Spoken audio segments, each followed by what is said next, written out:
Tarun Tahlia యూరీనా ఒలింపిక్స్లో పాల్గొంటున్నటువంటి మన భారతీయ క్రీడాకారులకి ఆడవారికి మగవారికి సంబంధించి డ్రెస్ డిజైన్ చేసినటువంటి వైపు దీనికి సంబంధించి గుత్తా జ్వాల ఏమంటుందంటే ఎవరన్నా అసలు డ్రెస్సే అంటారా? ఇప్పుడు ఆడవాళ్ళు ఒక కేర నుంచి వచ్చేవాళ్ళు వీళ్ళలో చీర కట్టుకోవడం ఎంతమందికి వచ్చింది? అప్పుడు మీరేం చేయాలి? రెడీమేడ్ చీర జస్ట్ బాటమ్ మనం అలాగే చెప్పాలబ్బా పంచలు కూడా రెడీమేడ్ పంచలు వస్తాయి. నువ్వు జస్ట్ స్ట్రిప్ పెడితే సరిపోయింది అంతే. అలా ఈ బాటమ్ వచ్చేసి నువ్వు స్ట్రిప్ లాగా పెట్టేసి అప్పాయింట్ ఏదో వేస్తే సరిపోయింది అన్నమాట. అలా రెడీమేడ్ చీరలు చేస్తే బాగుండేది. మీరు నార్మల్గా ఇచ్చున్నారు, ఎంత ఇబ్బందిగా ఉంది అసలు. దానికి తోడు అంత క్వాలిటీలు ఇది చినిగిపోతున్నాయి అవి. ఏంది ఇది? పోయిన డిజైన్ ఏమైనా గొప్పగా, ఆ డిజైన్ అంత గొప్పగా ఏం లేవు, ఎందుకయ్యా ఈ రకం చేశారని చెప్పేసి ఆమె. నెక్స్ట్ మగవారికి సంబంధించి, ఆడవారికి మగవారికి సంబంధించి తెలుపు, సాఫ్రాను, గ్రీన్ కనిపించే విధంగా జాతీయ జెండాను పోలిన విధంగా చేస్తున్నారు.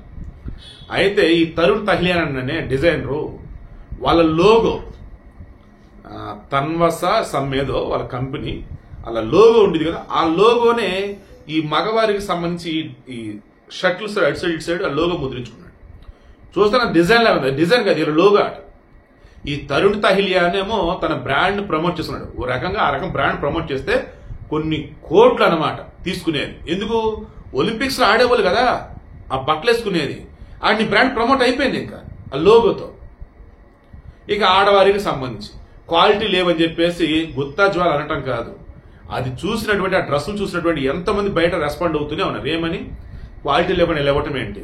తర్వాత అంతమంది కట్టుకున్న చీరల మీద బ్రహ్మాండమైన ఎంబ్రాయిడింగ్ వర్క్ లేదు, మన దేశం సంబంధించి కళలకు సంబంధించి కల్చర్కి సంబంధించి ఎన్నో ప్రతిబింబించే విధంగా డిజైన్స్ కూడా చేయొచ్చు. అలా కూడా అసలు ఏమీ లేవు, ఏందయ్యా ఇది అని చెప్పేసి అన్నాను. సో సింపుల్ నేను చెప్తున్నాను,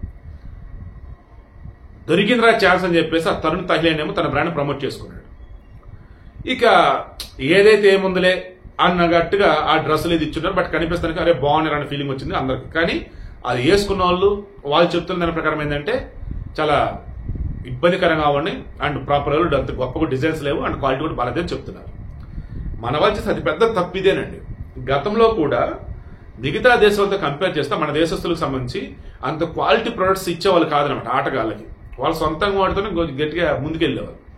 ఇప్పుడు డ్రెస్సుల విషయంలో కూడా కనిపిస్తున్న నీట్గానే ఉంది, కానీ క్వాలిటీ చూసుకోవాలి కదా, అది చూసుకోవాలి. ఒకవేళ క్వాలిటీ అన్నప్పుడు చేనేత వస్త్రాలను లేదన్నప్పుడు ఇంకేదైనా వేరే రకాలను ట్రై చేస్తున్నారా తెలియదు. బట్ చాలా మంది అయితే ఓపెన్ అన్నారు అది అంత క్వాలిటీ కనిపించట్లేదని. అండ్ డిజైన్స్ కూడా ఏవైతున్నాయో ఆ తరుణ్ తహ్లియా వాళ్ళ బ్రాండ్ ప్రమోట్ చేసుకున్నాడు అని.